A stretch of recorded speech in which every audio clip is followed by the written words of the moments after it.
Kapal perang yang mampu membawa ratusan pasukan, kendaraan tempur berat, helikopter, hingga perahu pendarat untuk operasi amfibi tentu bukan kapal biasa. Inilah yang dikenal sebagai Landing Platform Dock atau disingkat LPD. Dengan kemampuan yang sangat fleksibel, kapal jenis ini tidak hanya digunakan untuk operasi militer, tetapi juga sering diandalkan dalam misi non-militer seperti bantuan kemanusiaan, evakuasi bencana, hingga operasi perdamaian. Di kawasan Asia Tenggara, kapal LPD menjadi aset strategis yang semakin diminati.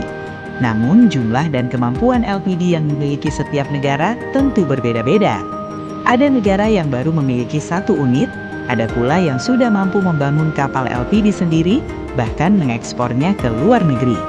Pada video kali ini, kita akan melihat negara-negara Asia Tenggara dengan jumlah kapal LPD terbanyak hingga saat ini, dari yang paling sedikit hingga yang terbanyak. Filipina. Angkatan Laut Filipina saat ini sedang membangun kekuatan amfibi mereka secara bertahap, dengan kapal LPD sebagai tulang punggung utama. Hingga kini, Filipina telah mengoperasikan 2 unit kapal LPD kelas Makassar, yang di Filipina dikenal sebagai kelas Tarlac.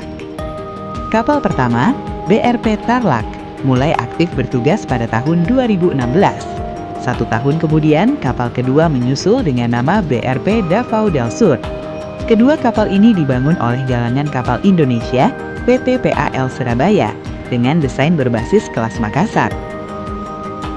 Dengan panjang sekitar 123 meter, kapal-kapal ini mampu membawa hingga 500 pasukan bersenjata lengkap, 121 kru, kendaraan tempur, beberapa kapal pendarat, serta dek helikopter untuk 2 helikopter medium dengan hanggar untuk 1 unit. Kehadiran kapal-kapal ini menjadi lompatan besar bagi Filipina yang sebelumnya tidak memiliki kapal amfibi sebesar dan sekompleks ini. Tidak berhenti di situ. Pada tahun 2022, pemerintah Filipina kembali menandatangani kontrak dengan PT PAL untuk pembangunan 2 unit LPD tambahan dengan teknologi yang lebih modern, ukuran sedikit lebih besar, serta peningkatan pada sistem sensor dan fasilitas kapal. Pembangunan unit pertama telah dimulai sejak tahun 2023 dan dijadwalkan selesai serta diserahkan pada rentang waktu 2026 hingga 2027. Dengan demikian, total armada kapal LPD militer Filipina saat ini berjumlah 4 unit, 2 sudah aktif beroperasi dan 2 lainnya masih dalam tahap pembangunan. Jika seluruhnya telah masuk dinas, Filipina akan menjadi salah satu kekuatan amfibi paling diperhitungkan di Asia Tenggara. Myanmar. Di posisi berikutnya ada Myanmar. Hingga saat ini, Angkatan Laut Myanmar baru mengoperasikan 1 unit kapal LPD, yaitu UMS Muatama dengan nomor lambung 1501. Kapal ini dibangun oleh Korea Selatan pada tahun 2018 dengan desain berbasis kelas Makassar, yang pertama kali dioperasikan oleh Indonesia. UMS Muatama resmi masuk Dinas Angkatan Laut Myanmar pada Desember 2019 dan langsung dijadikan sebagai kapal andalan atau flagship. Kapal sepanjang 125 meter ini memiliki well deck untuk mengoperasikan kapal pendarat kecil, dek luas untuk 2 helikopter medium, serta hanggar untuk penyimpanan 1 helikopter. Dari sisi daya angkut, kapal ini diawaki oleh 103 kru dan mampu membawa hingga 520 pasukan, serta sekitar 25 unit kendaraan tempur atau tank. Hingga kini belum ada informasi resmi terkait rencana penambahan kapal LPD baru oleh Myanmar. Meski demikian, kepemilikan 1 unit LPD saja sudah menjadi langkah besar dalam meningkatkan kemampuan proyeksi kekuatan maritim negara tersebut. Singapura. Meskipun memiliki wilayah yang relatif kecil, Angkatan Laut Singapura dikenal sebagai salah satu yang paling modern dan terorganisir di Asia Tenggara. Hal ini juga tercermin dari armada kapal LPD mereka. Republic of Singapore Navy saat ini mengoperasikan 4 unit kapal LPD kelas Endurance yang seluruhnya dibangun oleh Galangan Kapal Dalam Negeri, ST Marine. Keempat kapal tersebut adalah RMS Endurance, RMS Resolution, RMS Persistence, dan RMS Endeavour yang mulai aktif bertugas sejak awal tahun 2000-an. Kehadiran kapal-kapal ini menggantikan kapal pendarat tua buatan Amerika Serikat dan menandai era baru kemandirian industri pertahanan maritim Singapura. Masing-masing kapal sepanjang 141 meter ini dilengkapi well deck untuk landing craft, dek helikopter yang mampu menampung 2 helikopter medium, serta ruang luas untuk sekitar 500 pasukan dan 20 kendaraan tempur. Dengan konfigurasi ini, kapal LPD Singapura dapat menjalankan operasi amfibi, misi bantuan kemanusiaan, hingga berfungsi sebagai platform komando dalam operasi gabungan. Total armada kapal LPD Singapura saat ini berjumlah 4 unit, seluruhnya aktif beroperasi. Hingga kini belum ada informasi resmi terkait rencana penambahan LPD baru, dengan fokus utama masih pada optimalisasi operasional kapal yang sudah ada.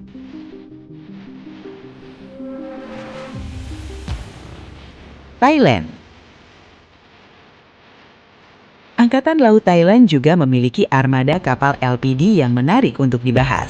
Saat ini Thailand mengoperasikan 2 unit kapal LPD. Kapal pertama adalah HTMS Angtong bernomor lambung 791 yang mulai aktif bertugas pada tahun 2012. Kapal ini dibangun oleh Singapura dengan desain berbasis kelas endurance. HTMS Angtong memiliki panjang 141 meter dan mampu membawa hingga 500 pasukan, 65 personel tambahan, 18 tank, 20 kendaraan lainnya, 2 helikopter medium, hanggar, serta dok amfibi untuk kapal pendarat. Kapal kedua adalah HTMS Chang bernomor lambung 792 yang resmi bertugas pada tahun 2023. Kapal ini dibangun oleh Tiongkok dengan desain berbasis LPD tipe 071 dengan panjang mencapai 210 meter dan bobot sekitar 22.000 ton. HTMS Chang menjadi kapal perang terbesar di Asia Tenggara untuk semua jenis hingga saat ini. Kemampuannya sangat signifikan dengan kapasitas angkut hingga 800 pasukan, 60 kendaraan tempur, 4 helikopter medium, serta beberapa kapal pendarat di well deck-nya. Total armada kapal LPD Thailand saat ini berjumlah 2 unit dan keduanya aktif beroperasi. Sejauh ini belum ada informasi resmi terkait rencana penambahan LPD baru, dengan fokus utama masih pada optimalisasi operasional kapal yang sudah ada. Indonesia. Di posisi teratas, Indonesia bukan hanya sebagai pengguna, tetapi juga dikenal sebagai produsen kapal LPD di kawasan Asia Tenggara. Melalui PT PAL Indonesia di Surabaya, Indonesia telah membangun kapal LPD tidak hanya untuk kebutuhan dalam negeri, tetapi juga untuk negara lain. Pada tahun 2024, PT PAL bahkan menandatangani kontrak pembangunan 1 unit kapal LPD sepanjang 163 meter untuk Angkatan Laut Uni Emirat Arab. Saat ini, TNI Angkatan Laut mengoperasikan 5 unit kapal LPD kelas Makassar. 2 unit pertama, KRI Makassar dan KRI Surabaya, dibangun di Korea Selatan oleh galangan Daeson yang kini dikenal sebagai Hanwha Ocean. Unit ketiga dan keempat, KRI Banjarmasin dan KRI Banda Aceh, dibangun di Indonesia oleh PT PAL dengan desain superstruktur yang dimodifikasi dan tambahan dek pendaratan helikopter. Unit kelima, KRI Semarang, dibangun sepenuhnya oleh PT PAL dengan desain mirip dengan kelas Tarlac milik Filipina, namun dengan kapasitas yang ditingkatkan hingga 771 personil. Kapal ini juga pernah difungsikan sebagai kapal rumah sakit sementara pada tahun 2019. Secara umum, kapal LPD kelas Makassar TNI AL memiliki well deck untuk 2 kapal pendarat kecil, 2 hingga 3 dek helikopter, hanggar, kapasitas sekitar 500 pasukan, 126 kru, serta hingga 35 unit kendaraan tempur.